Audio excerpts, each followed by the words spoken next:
الحمد لله رب العالمين. السلام عليكم ورحمة الله وبركاته. إن الحمد لله نحمده ونستعينه ونستغفره ونعوذ بالله من شرور أنفسنا ومن سيئات أعمالنا. من يهده الله فلا مضل له ومن يضلل فلا هادي له.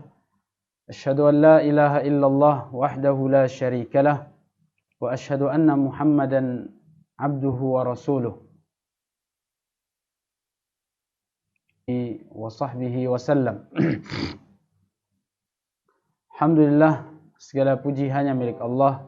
Kita panjatkan syukur kita pada Allah Tabaraka wa Ta'ala. Pada kesempatan sore hari ini, insyaAllah kita kembali dipertemukan oleh Allah untuk melanjutkan kajian kita, pembahasan kitab Tauhid. Dan pertemuan kita pada sore hari ini adalah pertemuan yang ke-18 ya, di bab yang ke-16. Bab yang ke-16 yaitu tentang firman Allah Subhanahu wa Ta'ala, hatta idza fuzzi'a an qulubihim qalu madza qala rabbukum qalu al-haqqa wa huwa al-aliyyul kabir. Dan hingga atau sampai, itu artinya sampai ketika para malaikat itu ditakutkan hati-hati mereka, mereka mengatakan madza qala rabbukum, apa yang sedang dikatakan oleh apa yang sedang atau yang telah dikatakan oleh Tuhan kalian. Qalul haq, sebagian yang lain mengatakan al-haq, yaitu kebenaran. Wa huwal aliyyul kabir, dan dialah Allah Subhanahu wa Ta'ala yang maha tinggi dan maha besar. Di dalam surat Saba ayat 23. Ini tentang firman Allah Subhanahu wa Ta'ala tentang makhluk Allah yang perkasa, malaikat yang diperintahkan oleh Allah Subhanahu wa Ta'ala untuk sujud. Ya. Jadi firman Allah Subhanahu wa Ta'ala yang disampaikan oleh Al-Imam Muhammad ibn Abdul Wahhab di sini adalah tentang pemberitaan informasi kepada kita semua bahwa malaikat makhluk Allah yang perkasa ini sujud kepada Allah Subhanahu wa Ta'ala. Ya, malaikat Allah yang perkasa ini, yang sangat besar ini pun bersujud kepada Allah Tabaraka wa Ta'ala. Itu artinya bahwasanya malaikat adalah makhluk ciptaan yang diciptakan oleh Allah, yang dia pun diperintahkan untuk sujud kepada Allah. Maka kita tidak boleh menuhankan malaikat, bersujud kepada malaikat dan berdoa kepada malaikat, atau mempersembahkan ibadah kepada para malaikat ini. Nah, pembahasan ini adalah ingin menjelaskan kepada kita umat Islam bahwa yang begitu perkasa, yang begitu kuat. Dan kita tahu bahwasanya para malaikat itu banyak, dan mereka adalah makhluk yang sangat luar biasa. Makhluk yang paling besar, yang paling dahsyat, yang paling paling agung, paling mulia, dan paling takut kepada Allah Subhanahu wa Ta'ala. Mereka selalu tunduk taat kepada Allah.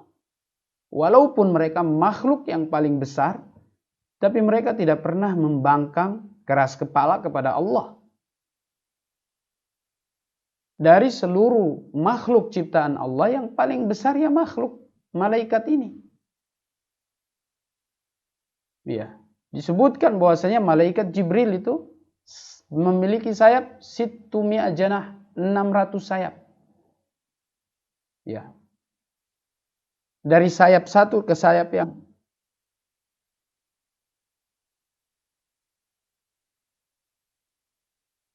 itu luar biasa tuh. Ciptaan yang sangat besar.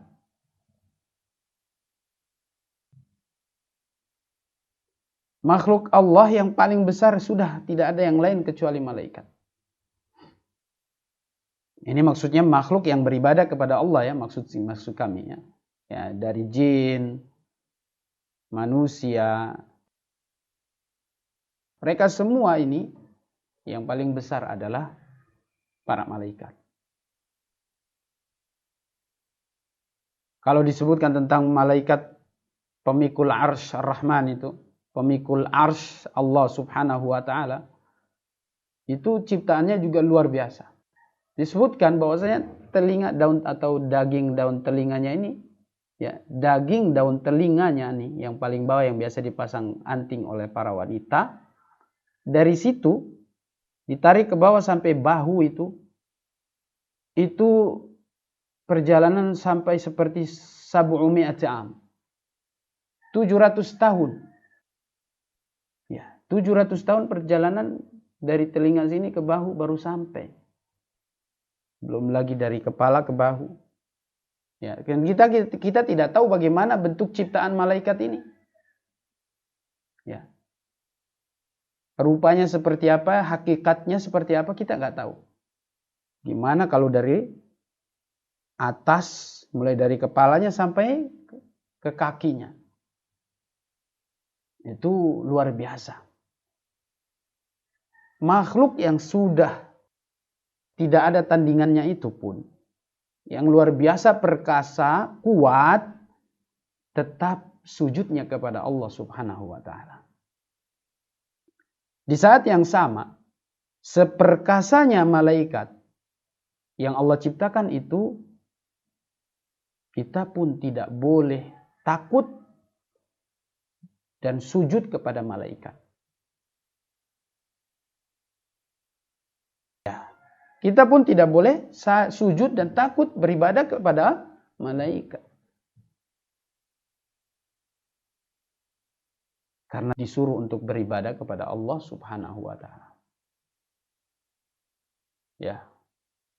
Para malaikat itu adalah makhluk-makhluk yang tidak pernah bermaksiat kepada Allah, selalu taat pada perintah Allah. Wa yaf'aluna ma yu'marun.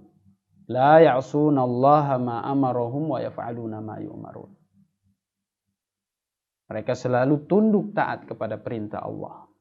Tidak pernah durhaka. Ya, malaikat yang begitu banyak dan begitu perkasa itu adalah makhluk yang paling mulia. Ya.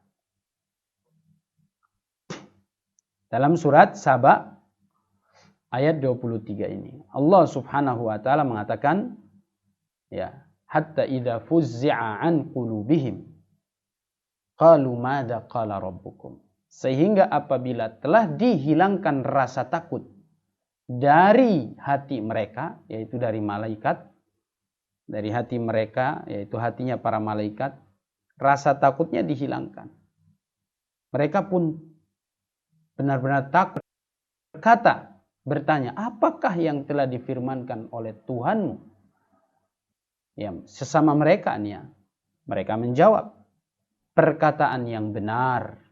Yaitu maksudnya yang difirmankan, yang sudah ditetapkan, yaitu adalah perkataan yang benar. Dan dialah yang maha tinggi, lagi maha besar. Ya. Tentang hadis ini, ada sebab wurud, sebab turunnya ayat ini, atau ketika ayat ini turun, apa yang terjadi? Diriwayatkan dalam kitab Sahih Imam Al-Bukhari dari sahabat Abu Hurairah, beliau meriwayatkan dari Rasul bahwasanya Rasulullah bersabda, "Idza qada Allahu al-amra fis sama'i darabatil malaikatu bi ajnihatiha khud'anan liqaulihi ka'annahu silsilatun ala safwanin yanfudhuhum dzalika hatta idza fuzzi'a an qulubihim bukum qalul haqq wa huwal aliyyul kabir.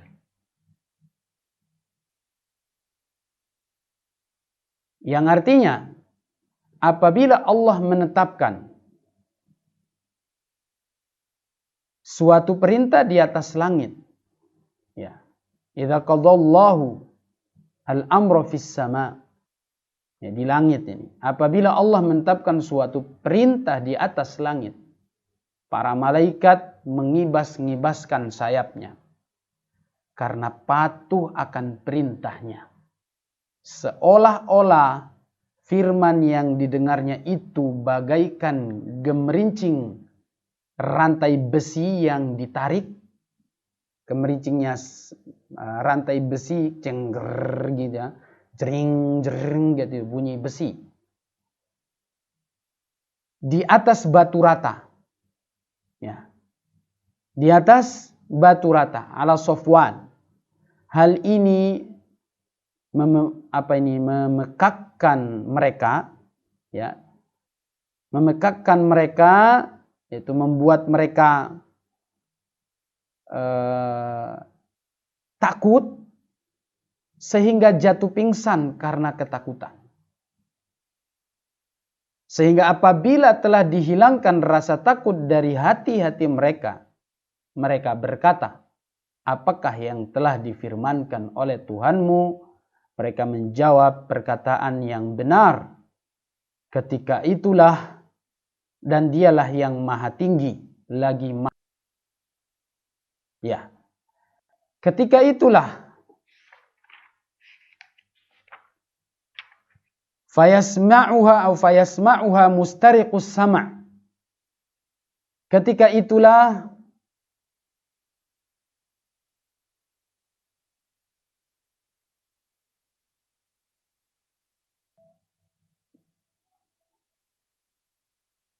setan-setan pencuri berita, ya, setan-setan pencuri berita mendengarnya.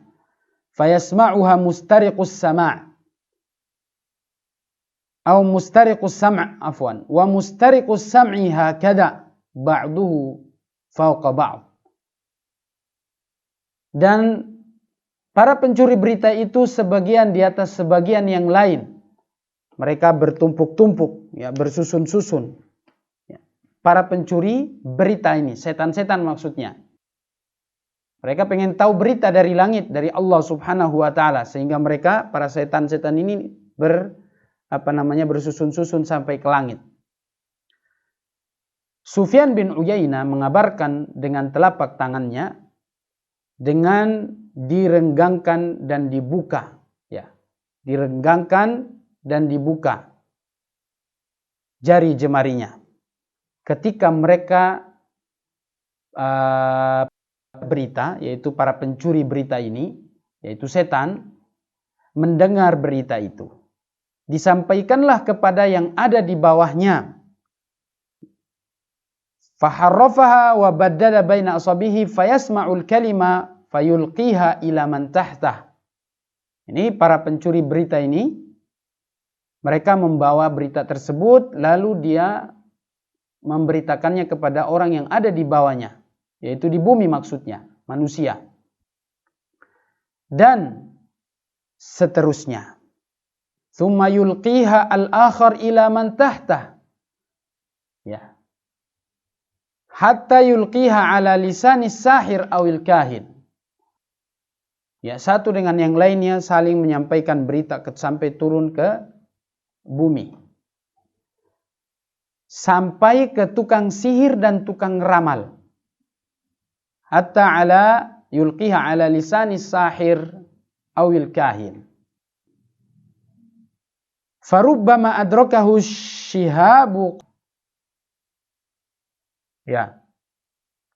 Tapi kadang-kadang syaitan pencuri berita itu terkena syihab, meteor, sebelum sempat menyampaikan berita itu. Jadi setan-setan itu disambar meteor duluan,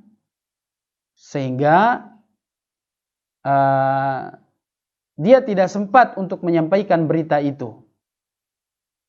Dan kadang-kadang warubbama alqaha qabla an yudrikaha, dan kadang-kadang sudah sempat menyampaikan berita sebelum terkena syihab meteor itu. Kemudian dengan satu kalimat, fayakdzibu ma'aha mi'ata kadzbah. Fayakdzibu ma'aha mi'ata kadzbah. Ya. Kemudian dengan satu kalimat yang didengarnya itulah tukang sihir dan tukang ramal itu melakukan 100 macam kebohongan. Fayuqalu alaysa qad qala lana yawma kadza wa kadza kadza wa kadza. Kemudian dengan satu kalimat yang didengarnya itulah tukang sihir ini dan tukang ramal ini melakukan 100 macam kebohongan. Mereka mendatangi tukang sihir dan tukang ramal seraya berkata, bukankah ia telah memberitahu kita bahwa pada hari pada hari A dan hari ini, ya pada hari A dan hari B akan terjadi yaitu terjadi ini dan itu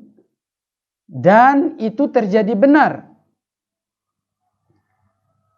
Fayasduqu bitilkal kalimah allati sumi'at minas sama, sehingga ia dipercayai dengan sebab kalimat yang didengarnya dari langit.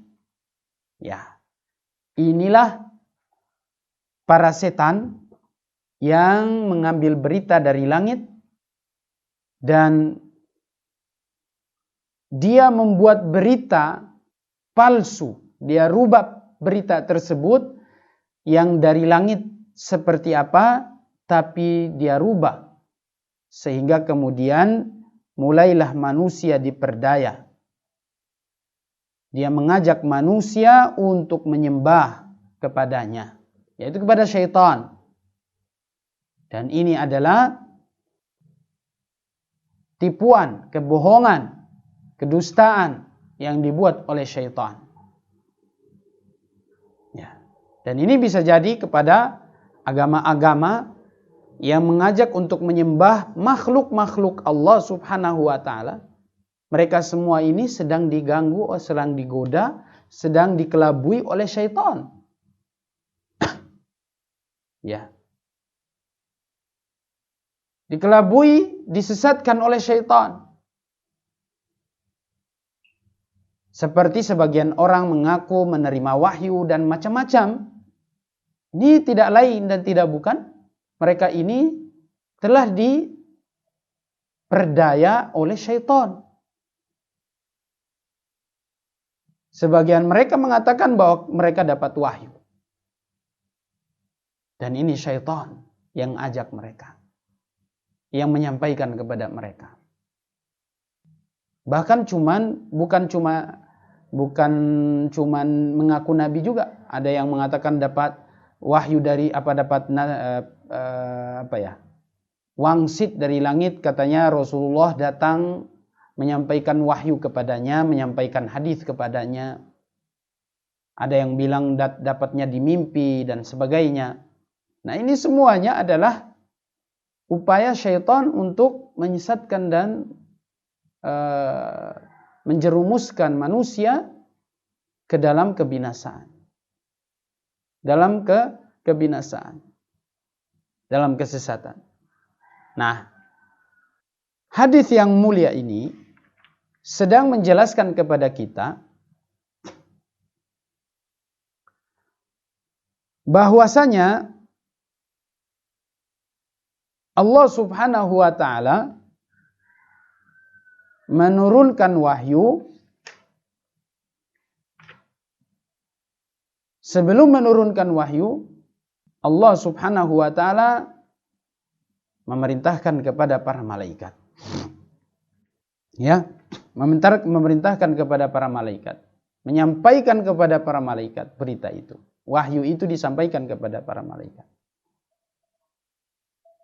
Namun kadang syaitan dia sampai ke langit di mana malaikat menerima wahyu itu.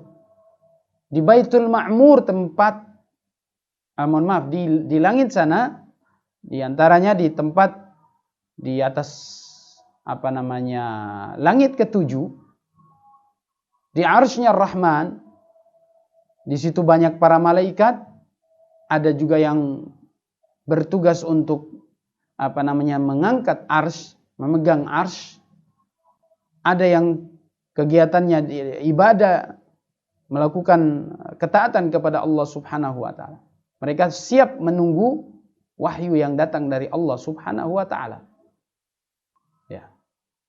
Mereka kalau dapat berita, mereka mengipas-gibaskan sayap-sayap mereka sebagai bentuk kepatuhan dan ketundukan mereka kepada Allah Subhanahu wa taala. Ya. Dan berita ini dicuri oleh syaitan. Dan ini dengan izin Allah Subhanahu wa taala. Mereka dibiarkan juga untuk mencuri berita tersebut. Tapi memang semuanya adalah dengan kehendak Allah. Dengan kehendak Allah Subhanahu wa taala, para syaitan ini mengambil berita.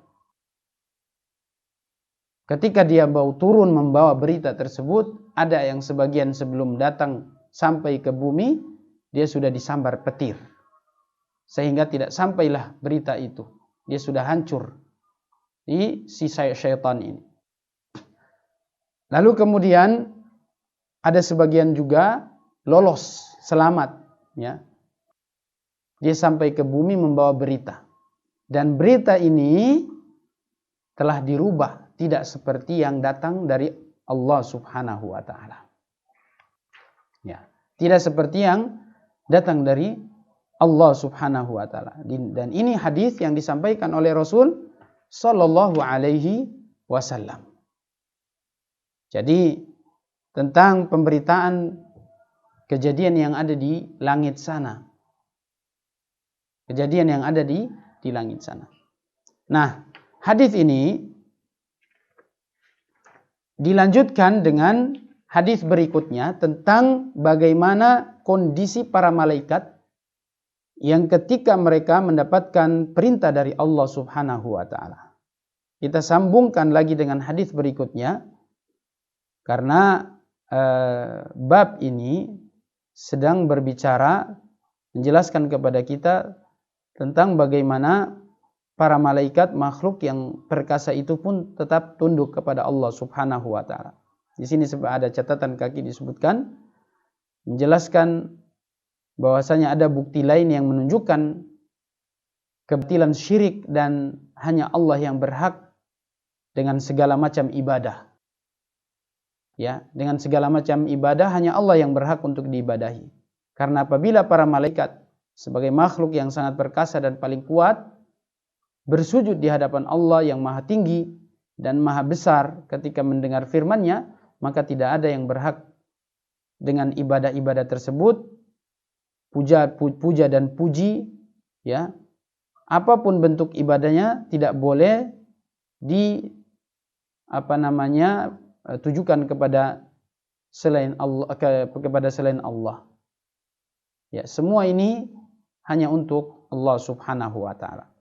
Nah, maka kita lanjutkan bagaimana para malaikat yang Allah ciptakan yang begitu perkasa itu, mereka begitu tunduk dan patuh kepada perintah Allah. Dalam hadis An-Nawas ibnu Sam'an radhiyallahu anhu, beliau mengatakan Rasulullah sallallahu alaihi wasallam bersabda, "Idza arada Allah taala an yuhi bil amri takallama bil wahyi." Ya, apabila Allah Subhanahu wa taala hendak mewahyukan perintah, ya, mewahyukan perintahnya, maka dia firmankan wahyu tersebut. Takallama bil wahyi. Akhadatis samawati minhu rajfah. Maka langit-langit bergetar dengan kebesarannya karena takut kepada Allah Subhanahu wa taala. Aw qala ra'datun syadidatun khaufan min Allah azza wa jal. Ya. Atau dalam keterangannya disebutkan bahwasanya dia bergetar dengan sangat dahsyat karena takut kepada Allah Subhanahu wa taala. Fa idza sami'a dzalika ahlus samawat, ya. Dan ketika para malaikat mendengar firman tersebut, mereka pingsan dan bersujud. Ya. Mereka sa'iqu wa kharru lillahi sujada. Mereka pingsan dan kemudian bersujud kepada Allah Subhanahu wa taala. Fayakunu awwala man yarfa' ra'sahu Jibril. Dan di antara yang pertama kali mengangkat kepalanya adalah Jibril. Fayukallimuhu Allahu min wahyi bima arada. Maka Allah Subhanahu wa taala langsung berfirman, berbicara kepadanya dengan wahyunya. Berbicara kepadanya dengan melalui wahyunya. Bima arada, dengan sekehendaknya. Pokoknya perintah apapun, ya ketika Allah kehendaki apapun, Allah langsung sampaikan kepada malaikat Jibril. Ya. Summa yamurru Jibril 'alal malaikah. Ya. Maka Allah sampaikan wahyu ini kepada wahyu yang ia kehendaki kepada Jibril, kemudian Jibril melewati para malaikat. Kullama marra bisama'in salahu malaikatuha. Setiap kali, ya, Allah Subhanahu wa taala berbicara kepada malaikat ini, langsung malaikat Jibril berjalan. Langsung malaikat Jibril berangkat. Setiap dia melewati lapisan-lapisan langit, karena di situ ada para malaikat, maka para malaikat itu pun bertanya kepadanya di setiap lapisan itu, "Madza qala rabbuna ya Jibril?" Maka para malaikat itu berkata, "Apa yang telah Allah firmankan kepadamu, wahai Jibril?" Maka Jibril menjawab, "Qala al-haq." Allah berfirman dengan kebenaran. Allah katakan kebenaran. Wa huwal aliyyul kabir, dan dialah Allah yang maha tinggi dan maha besar. Fayaquluna kulluhum mithla ma qala Jibril. Maka akan seperti yang dikatakan oleh Jibril. Fayantahi Jibril bil wahyi ila haitsu amarahu Allah azza wa jal. Maka Jibril pun berhenti, ya. Fayantahi Jibril bil wahyi, dan malaikat Jibril pun berhenti di mana Allah Subhanahu wa taala memerintahkan untuk menyampaikan wahyu tersebut. Di mana dia berhenti, di situ dia berhenti. Ya. Di mana dia berhenti, disitulah dia berhenti. Demikianlah sehingga Jibril menyampaikan wahyu tersebut sesuai dengan yang telah diperintahkan oleh Allah kepadanya. Jadi dia berhenti di mana? Ya berhenti di situ atas perintah Allah Subhanahu wa taala. Ya. Dua hadis yang luar biasa ini menjelaskan kepada kita tentang masalah-masalah yang sangat besar. Yang pertama, kita ingin jelaskan bahwasanya dalam hadis di atas Allah Subhanahu wa taala sekaligus mengabarkan tentang Allah itu berfirman. Itu bahwasanya Allah berfirman, firman Allah bukan makhluk. Ya, firman Allah bukan makhluk. Ucapan Allah bukan makhluk. Kemudian perlu diketahui bahwasanya Allah Subhanahu wa taala berbicara dengan suara dan dengan huruf-hurufnya. Dengan huruf dan suaranya, itu adalah firman Allah. Dan firman Allah ini bukan makhluk. Ya. Kemudian masalah yang kedua tentang keagungan Allah, tentang kebesaran Allah Subhanahu wa taala. Yaitu karena kita tahu bahwa malaikat yang begitu besar yang Allah ciptakan itu sangat luar biasa. Ya. Malaikat Jibril dengan sayapnya yang begitu banyak, malaikat-malaikat yang lain yang Allah ciptakan dengan begitu perkasa, tadi sudah kita sebutkan. Jarak antara daun telinga dengan bahu pundaknya itu 700 tahun perjalanan lamanya. Itu jauh sekali. Berarti sangat besar itu ciptaan Allah. Ya. Sayapnya Jibril itu ditutupkan menutupi timur dan barat. Ufuk timur dan ufuk barat. Subhanallah. Begitu luar biasanya ciptaan Allah ini. Maka kemudian di sini kalau seandainya ciptaan Allah malaikat yang besar ini saja luar biasa, apalagi Allah Subhanahu wa taala. Dan Allah bilang wa huwal aliyul kabir. Ya, dia yang maha besar. Tidak ada yang mengalahkan kebesaran Allah Subhanahu wa taala. Kemudian yang ketiga, isbatul ajniha lil malaikah. Kita juga menetapkan bahwasanya malaikat memiliki sayap-sayap. Ya, malaikat memiliki sayap-sayap sebagaimana yang disebutkan dalam hadis yang pertama tadi. Ya. Darabatil malaika bi ajnihatiha khud'anan. Yaitu malaikat memukulkan sayap-sayapnya atau mengibaskan sayap-sayapnya sebagai bentuk tunduk dia kepada Allah Subhanahu wa taala. Ya. Kemudian masalah yang keempat,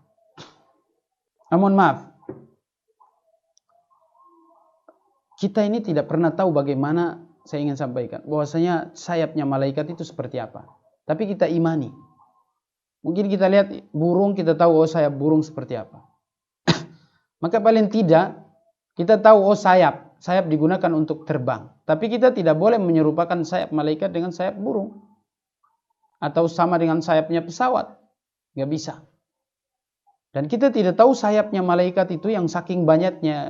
Rasulullah bilang malaikat Jibril memiliki sayap 600 sayap. Kita pun tidak tahu posisi sayap yang satu ini di mana, yang kedua di mana, tiga di mana. Model tempat sayapnya itu bagaimana kita nggak tahu. Maka dari sini ya kita harus imani bahwasanya kalau seandainya malaikat ciptaan Allah yang perkasa itu tidak bisa kita serupakan, karena memang kita belum pernah lihat rupa malaikat yang sesungguhnya. Kalau seandainya malaikat saja tidak bisa kita serupakan dengan makhluknya, dengan makhluk yang lain, dengan burung misalnya, atau dengan manusia misalnya, maka apalagi manusia dengan Allah Subhanahu wa taala. Ya, tidak akan mungkin sama. Tidak akan mungkin sama. Satu makhluk dengan makhluk yang lain saja sudah beda, apalagi antara makhluk dengan Al-Khaliq, dengan pencipta. Kemudian yang keempat, khauful malaika min Allah azza wa jalla wa khudu'ihim lah. Bagaimana sifat takutnya para malaikat kepada Allah Subhanahu wa taala. Yang sungguh luar biasa, ya. Tadi disebutkan di hadis yang kedua itu sampai mereka pingsan. Hanya mendengar ayat atau wahyu yang disampaikan itu langsung pingsan. Allahu Akbar. Lalu bagaimana dengan kita manusia yang ketika mendengar ayat-ayat firman Allah Subhanahu wa taala tapi kita tidak merasa takut, tidak merasa khawatir, atau kita tidak merasa ada dorongan motivasi, ya, bagaimana kita merasakan pengaruhnya ayat itu tidak ada. Lihat nih para malaikat, mereka ketika mendengar ayat-ayat Allah Subhanahu wa taala, mereka begitu takut dan tunduk sampai pingsan. Ya. Seharusnya orang mukmin itu ketika mendengar ayat Allah seperti innamal mu'minun idza dzukirallahu wajilat qulubuhum wa idza tuliyat alaihim ayatuhu zadatuhum imana wa ala rabbihim yatawakkalun. Apabila orang-orang beriman dibacakan kepada mereka ayat-ayat Allah, iman mereka bertambah. Dan mereka ketika disebut nama Allah merasa takut kepada Allah. Ya, merasa lebih tunduk, ingin tunduk kepada Allah Subhanahu wa taala. Yaitu orang-orang yang beriman. Maka kalau seandainya tidak ada sedikit pun pengaruh yang dirasakan ketika mendengar ayat-ayat Allah, mendengar nasihat dan wejangan-wejangan, wasiat-wasiat dari Rasul sallallahu alaihi wasallam, maka saya kira iman kita sudah mulai terkuras habis. Sudah tidak ada lagi kebeningan hati, kemurnian iman. Sudah kotor, sudah berkarat. sehingga perlu untuk dibersihkan, disucikan. Teman-teman yang dimuliakan Allah. Itulah adalah poin yang keempat.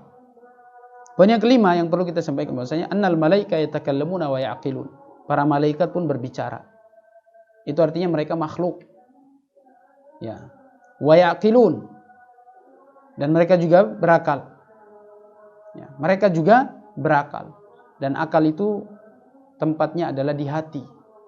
Yaitu keluarnya dari hati. Jadi malaikat pun berbicara.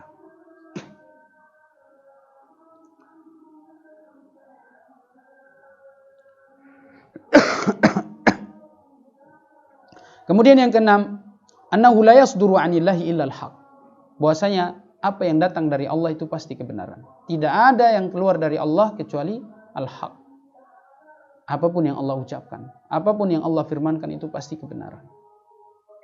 Maka jangan pernah kita tawar kebenaran yang datang dari Allah Tabaraka wa Ta'ala. Jangan pernah Anda ragukan. Sudah pasti itu benar. Sudah pasti itu adalah kemuliaan, kebaikan. Jangan pernah Anda ragu. Ya. Quran dan hadis itu dari Allah. Semuanya adalah kebenaran. Dan lihat bagaimana malaikat ketika mereka bertanya kepada malaikat Jibril, "Madza qala Rabbuna?" Apa yang sedang difirmankan Tuhan? Apa yang sedang Allah firmankan untuk kita? Malaikat pertama kali mengatakan qalal haq. Kebenaran yang difirmankan. Kebenaran yang difirmankan. Ya. Kebenaran yang difirmankan, dan mereka para malaikat ketika mendengar sami'na wa ta'ana. Dengar, taat. Tidak seperti manusia yang keras kepala, membangkang, membantah, menjauh dari firman Allah Subhanahu wa taala, dari ayat-ayat, dari wahyu Allah Subhanahu wa taala. Ya. Kemudian poin yang ketujuh, annallaha subhanahu wa ta'ala yumakkinu haula'il jin minal wusul ila sama fitnah linnas.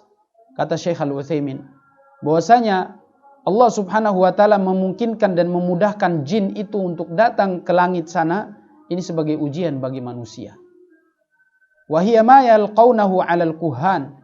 Lalu kemudian jin-jin itulah yang datang membawa berita kepada para dukun-dukun, para tukang peramal. Ya. Para tukang peramal dan para dukun. Merekalah yang kemudian bekerja sama dengan para jin ini, para syaitan ini. Lalu manusia dibodohi, manusia ditipu oleh mereka ini. Mereka berbicara tentang urusan gaib, urusan masa depan. Ya. Dia bicara tentang masa depan, katanya dia tahu ini dan itu. Maka ini sebenarnya dukun. Ya. Karena dukun itu, kata Syekh Al-Utsaimin, man yukhbiru 'anil mughayyibat fil mustaqbal. Dukun itu adalah orang yang mengabarkan tentang urusan gaib di masa depan. Itu adalah dukun. Maka kalau ada seandainya seseorang yang berbicara tentang sesuatu, lalu dia sampaikan urusan masa depan dan dia pastikan, maka itu dukun tuh. Tapi kalau cuma perkiraan, ya mungkin sepertinya kayaknya nanti akan gini dan gitu, ini bukan dukun, ini perkiraan saja dan tidak pasti. Adapun kalau dia pastikan bahwasanya nanti besok akan begini, ya, dia pastikan, maka ini dukun. Ya. Atau memang bisa jadi dia orang jahil, jadi sehingga dia asal bicara saja, asal ngomong saja. Ya. Nah dari sini kemudian,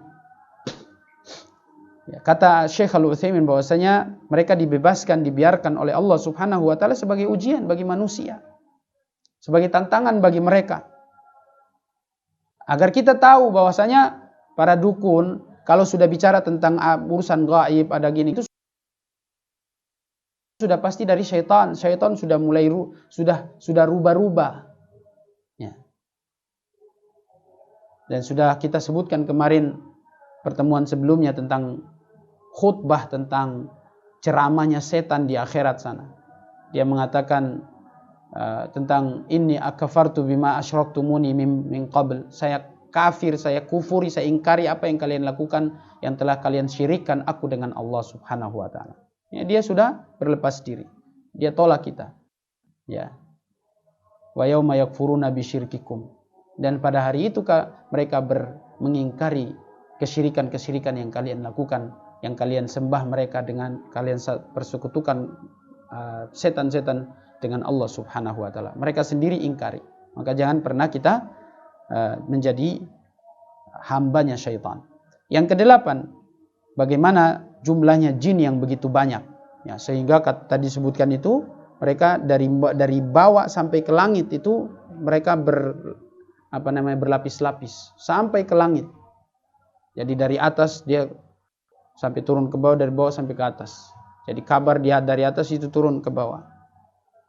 Ya. Bagaimana jumlahnya jin juga sangat banyak. Dan jin itu bertebaran di mana-mana. Ya. Dan mereka juga bisa terbang. Mereka juga bisa terbang. Jadi kalau ada yang terbang, itu berarti bukan manusia. Itu sudah jin. Ya, karena yang bisa terbang ya paling cuma malaikat dan jin saja. Malaikat dan jin.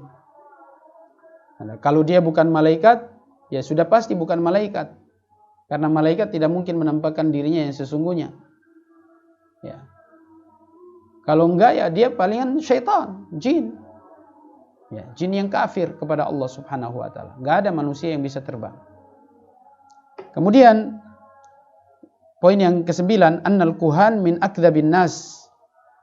Para dukun, para tukang normal, tidak normal ini, ya paranormal maksudnya, tapi tidak normal sebenarnya ya. Mereka ini adalah orang yang paling pendusta, yang membawa berita-berita bohong, menyampaikan berita-berita bohong, membohongi manusia, yang di mata manusia itu seperti suatu keajaiban, tapi sebenarnya itu adalah kebohongan, dan ini merupakan perbuatan dosa syirik, ya, dosa syirik, dan syirik ini adalah dosa besar. Karena kalau kita datang kepada dukun, para normal ini, mereka kemudian melakukan ramalan dan mereka-reka, lalu kita percaya, kita datangi mereka dan kita percaya apa yang diomongkan oleh mereka, maka kita telah kafir kepada agama yang dibawa oleh Muhammad sallallahu alaihi wasallam. Ya, itu yang dikatakan oleh Rasul sallallahu alaihi wasallam. Kita datang dan membenarkan, kafir, musyrik. Ya. Enggak membenarkan saja, datang ke situ saja dengan tujuan untuk kayak seperti pengagungan kepadanya, ya itu sudah bentuk kesyirikan. Kita sudah percaya dengan apa yang dilakukannya. Tapi kalau kita datang untuk menasihati dia, kita mendakwai dia, maka ini tidak mengapa. Ya. Taib, ini adalah beberapa poin yang bisa kita sampaikan dari hadis ini, dan juga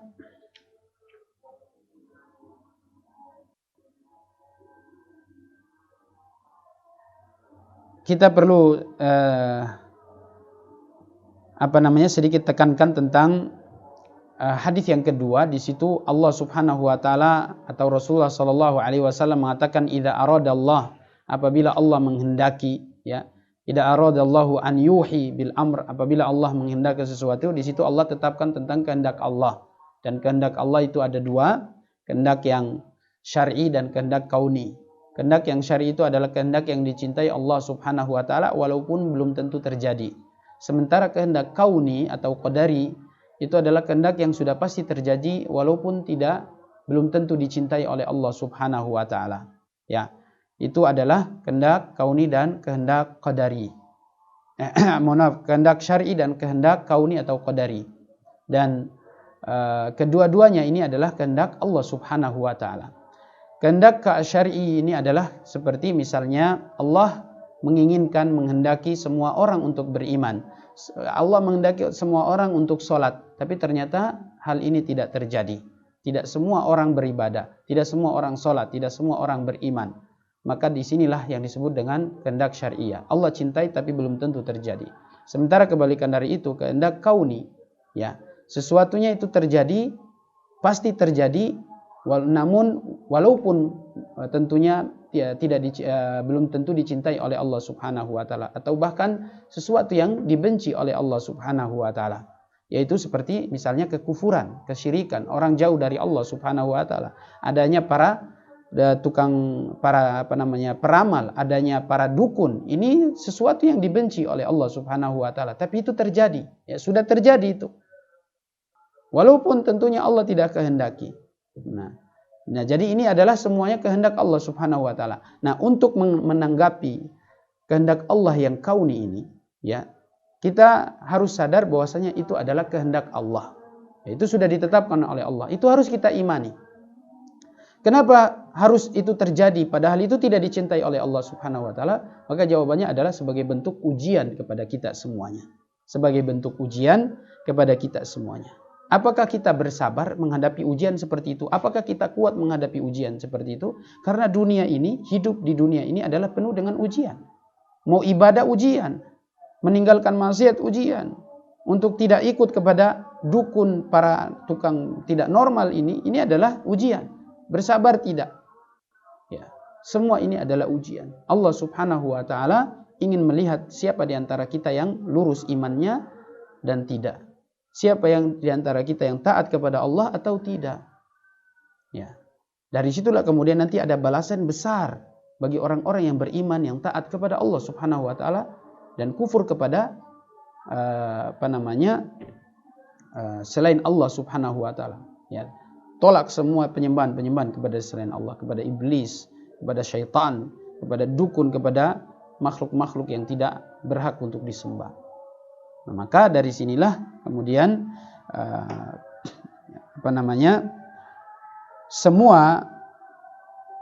segala sesuatu yang terjadi di muka bumi ini yang kadang-kadang kita lihat secara kasat mata, kita tidak senang, kita tidak suka, ya kita benci, ya kita pengennya tidak perlu terjadi, ya jangan sampai ada di muka bumi ini kekufuran, kemaksiatan, ya keburukan-keburukan yang ada di muka bumi ini. Seakan-akan kita ini sangat tidak rela, tidak tega kalau itu terjadi. Tapi itu semuanya adalah kehendak Allah Subhanahu wa taala. Ya, Allah kehendaki itu. Namun itu sekali lagi sebagai bentuk ujian bagi kita semuanya. Ya, karena Allah tidak menginginkan kezaliman, keburukan di muka bumi ini.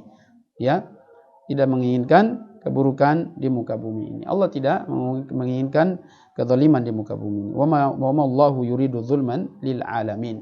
Ya, Allah tidak menginginkan kezaliman di muka bumi ini, kemaksiatan, kekufuran, dan kesyirikan. Ya, ini yang bisa kita sampaikan pada kesempatan sore yang berbahagia ini. Mudah-mudahan dapat memberikan tambahan ilmu kepada kita semuanya. Mohon maaf, waktunya tidak cukup untuk berpanjang lebar, sehingga kita mungkin cukupkan sampai di sini. Dan insya Allah sebagai penyempurna, mungkin ada pertanyaan, namun kita cukupkan sampai di sini karena waktu kita yang tidak cukup. Ya, insya Allah kita lanjutkan nanti di kajian berikutnya dengan tanya jawab pada pertemuan-pertemuan selanjutnya. Dan insya Allah Akh Ilman silakan sampaikan untuk kegiatan kajian kita ini insya Allah. Baik. Saya tutup dulu kajian ini, nanti setelah itu diumumkan pengumumannya. Ya, kita tutup majelis ini dengan doa kafaratul majlis. Subhanakallahumma wa bihamdika asyhadu an la ilaha illa anta astaghfiruka wa atubu ilaik. Assalamualaikum warahmatullahi wabarakatuh.